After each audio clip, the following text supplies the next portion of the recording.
back to my channel. Hope you guys are having an amazing, gorgeous, abundant day. In today's video, we're going to talk about how to cultivate your relationship with your ancestors. Now, this is more so for people who are already connected with their ancestors. If you want to know how to start connecting with them, I'm going to put a video in the description box and up here so you guys can see how to start. But this is basically to maintain and to continue to build up on your relationship, because I've been connecting with my ancestors for a little bit over 5-6 years now, and last year I really slacked on my connection with them, so now I am rebuilding it and it's stronger than ever. So I'm going to give you guys my tips and tricks on how I'm going to continue to cultivate this relationship to make sure it's in its best state. So if you guys end up enjoying this video, make sure to give it a big thumbs up, subscribe, and turn on my post notifications so you won't miss a video from me. Let's hop into this whore. I'm fine with this. Okay, anyway, let's just get into the video. Sorry. So the first thing I want to talk about is the importance of a ritual. Now, I personally connect with and contact my ancestors every single morning. During my spiritual practice, I realize that is something I have to do every single morning to make sure my relationship continues to build, and also that I'm receiving guidance first thing in the morning to walk my path the best way I can. And I've taken ritual for granted for the past couple of months, and since last month when I started to redo my ritual, really set into it, never skip it, it has really elevated my mental health, my spiritual health. So, and also like expanded my spiritual gifts. You continue to connect with the divine, your higher self on that astral plane, your gifts will develop as well.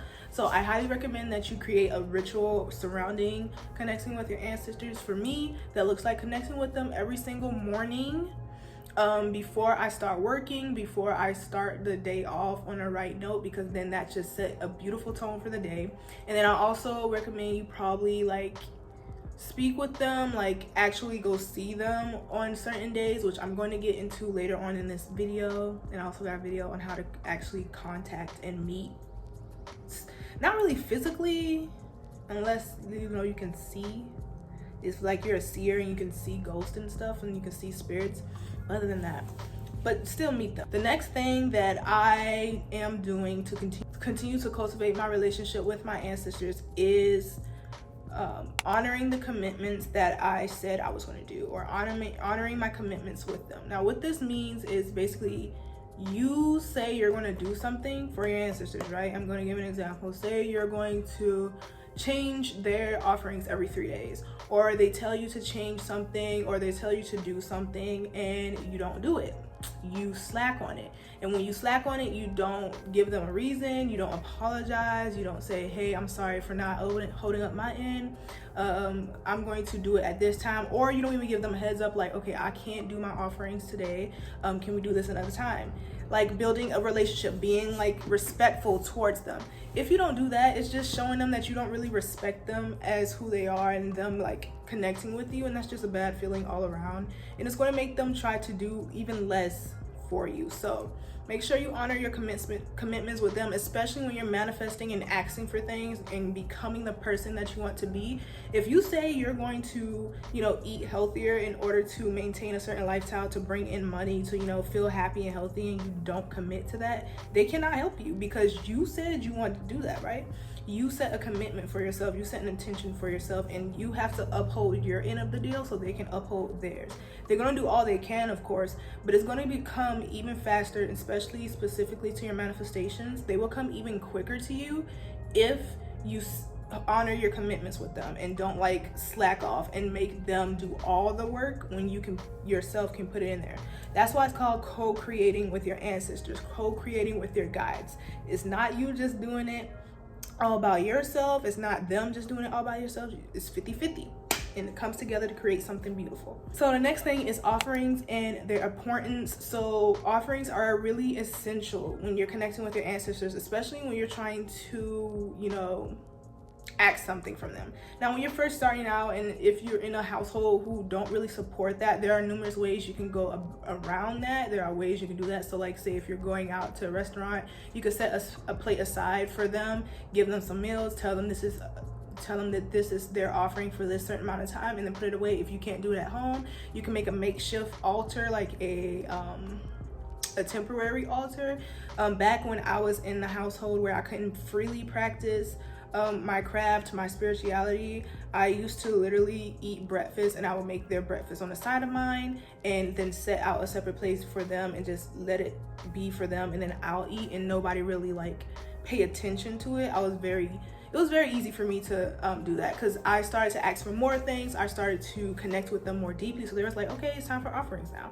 So find out a way in which you can continue to give them offerings, because they are extremely important when connecting with your ancestors, especially when you're asking something from them, or they're trying to manifest something for you, because you know they need that shit. So for offerings, you always want to have at least water on your altar, especially if you're in hoodoo and root work.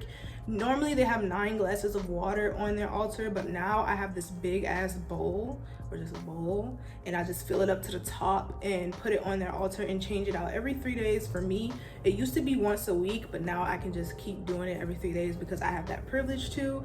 But you want to change out your offerings once a week. If it's fruits that can go bad easily, and also like when I put fruits on my altar, like when I put food on my altar, they go like that. Like the time that is on my altar, the time that it takes for it to go bad, quote unquote, and the time that they like suck up all the energy out of it is just small. So you're going to want to change your food offerings frequently. If it's like salmon, fish, chicken, something like that, I usually leave them on for like a day or so, a full 24 hours, and then take them off. Or sometimes I'll leave it up to 3 days, but I cover it so it can stay fresh. When it comes to like fruit and stuff, I leave them on for like 2 days, max 3 if it's like closed fruit. Like if it's strawberries, I leave it on for like 24 hours because they be zapping up that energy like that. But if it's like mangoes and stuff, I can leave it there for like 3 days. So it really just depends on what your ancestors want, how you're connecting with them, and what they tell you, and also like the life. So yeah, do that. So the next thing is communing with them, weekly meetings. So basically talking with them. If you cannot connect with them on the astral plane, which is what I do, I go to my place where I literally created a space so I can meet my guides and I can meditate. It's in the astral realm. It's perfect for meetings, and I am currently trying to meet with them at least once a week to see whatever messages they have for me, whatever guidance they have for me, to like build up the relationship, just talk all that good shit. So my higher self will go travel there. So I highly recommend you guys at least commune with them once a week, which means going to your altar, speaking with them, just laying out your heart, see if you receive any downloads, see if you receive any messages from them. And if you don't, get to know them as well. So like, hey, who are you? What do you do? Especially if you don't know what ancestors you have, you can ask them those questions. Like you can get to know them like a regular human. So don't worry about that. Next is accept the guidance that they give you. A lot of times, one thing that can just hinder us or block us from that connection and block us from connecting with them deeply is the fact that we just ignore their guidance, ignore the signs that they give us, like synchronicities. Like there are things they show us to let us know that they're there, they're giving us guidance, and sometimes we ignore it because we're so focused on one way it can come. So if you're saying my ancestors are not connecting with me, ask yourself, are you looking at all the ways in which they can connect with you, or are you just paying attention to one way you want them to? Because you may want to connect with them through dreams, and right now you're not ready for it, so they're going to connect to you with angel numbers and synchronicities. You want to receive downloads from them within your head. That probably can't happen, so it'll probably come from a tarot reader online, or your tarot cards, or it'll probably come from a message you see riding down the road. So you just really have to open your heart to the messages that can come in for you guys, and pay attention and actually take action towards it, because they're not going to lead you astray. And even if it seems like the path you was led down was wrong, it most likely was a lesson to teach you something, so that when you walk down the right path, you know exactly what you need to do. Next is building trust with them and within yourself. I say this is probably one of the hardest things that I had to overcome, especially when I was like connecting with my ancestors and connecting with that energy. I had a really hard time trusting that the downloads that were coming in was from them, because I have this thing where I question everything. Like in my sidereal chart, I'm a Gemini rising, so I'm always questioning, I'm always overthinking, and I'm always second guessing like the things that I am doing. Although right now I'm not in that energy anymore, I'm over with imposter syndrome. So you have to build that trust. You have to build that trust so you can like accurately receive their messages and do the right thing with the messages that are coming in and with the guidance that they're trying to teach you. So one way you can kind of build your connection or build your trust with them is reminiscing about the past and how they've helped you move forward and how they helped you cultivate the life that you seek, the guidance that they gave you, how it made you feel. If it made you feel good and gave you good advice and moved you forward down your path, then trust them. And you also have to kind of just halfway just believe that they won't fuck you up or they won't fuck you over. Because if you connect with the right ancestors and you connect with them in the right way, they won't fuck you over, they won't screw you over, and they won't try to mess you up. So just really build up that trust slowly and surely, like you would if you were connecting with a human person or like a person in this realm here. The last thing you want to do, and this is like the most important one, this is the most important thing, do not skip this. Look at me, look me in my eyes, do not skip this, is you want to pay attention to your altar work. So you want to cleanse your altar, go to your altar and connect with them. Make sure you move the curios around, make sure you clean the altar when it needs to be clean and it starts to get dirty. So keep up with your altar and how it looks and the energy it exuding, because that is their place. That is where you come to meet them. That is where they come to meet you. That place is holy, unquote, quote unquote. So you need to make sure it is straight away. And I'm not saying be anal with it, but you kind of got to be anal with it. Me personally, I slacked, but now I'm doing good. So make sure you cleanse their altar spiritually, physically, and make sure that the things that are on their altar really kind of exudes them, especially if you have like a 2-layer altar. I have a 2-layer altar. I don't know if I should I? Okay, they gave me the go ahead. I can probably give you guys a tour of my altar, but the top part of my altar is literally just for them, like their offerings, their curios, which is like my grandpa's ring, and I have 2 other ancestors that I connect with, but I don't have anything in this present moment. Like I don't have anything of theirs that I can put on the altar, so I don't have anything, but I have things that represents them. So I have like flowers for one of my ancestors, and then I have like strawberries and fruits for another, because they love fruits. I just need to get him a certain type of fruit and it'll be done. But yeah, make sure your altar is cleansed, ready, beautiful, good. And so when they come to their altar and they connect with you, they know that you care. They know that you trust them, that you love them, that you believe in them, and that you are not taking them for granted. So yeah, that's pretty much it for this video. I hope it kind of gave you some inspiration. I do have a couple of more points to make. The first thing is have patience.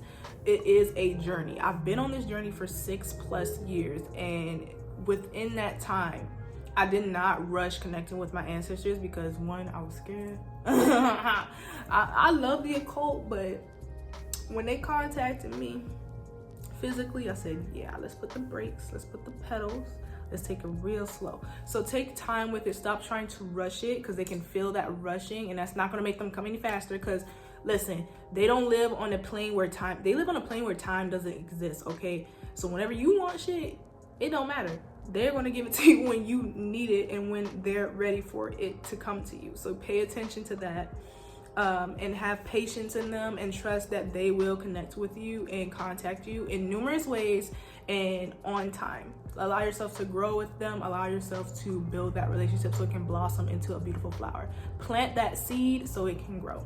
Another thing is you got to build a relationship. Like, this is a relationship. This is not like a master servant thing or a servant master thing. Like, no, this is a relationship. These are your family. These are your people. Don't be trying to with it, especially like if you've known them in life, it would be probably easier to connect with them and to build that relationship. But sometimes they're unlearning the conditioning that they've learned in life, and it's not only about them manifesting things for you and you know, connecting with something that's like ethereal and otherworldly. No, this is like healing your lineage, especially if you are Black.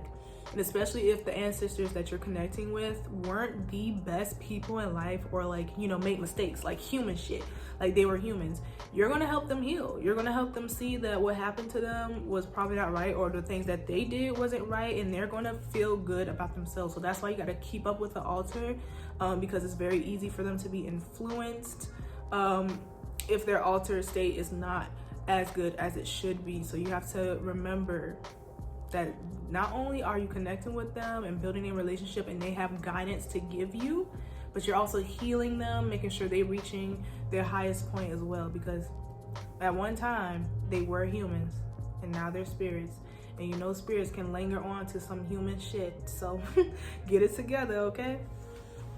So yeah, that's pretty much it. Let me know down below what other videos you would like to see on this topic. I'm thinking the next video should be how to cleanse the altar, you know, like expanding on some of the topics that I spoke about in this video. So let me know down below what other videos you would like to see in this topic. Thank you guys so much once again for coming here and being with me. I love you babies, and I'll see you guys next time. Bye my loves. Mwah.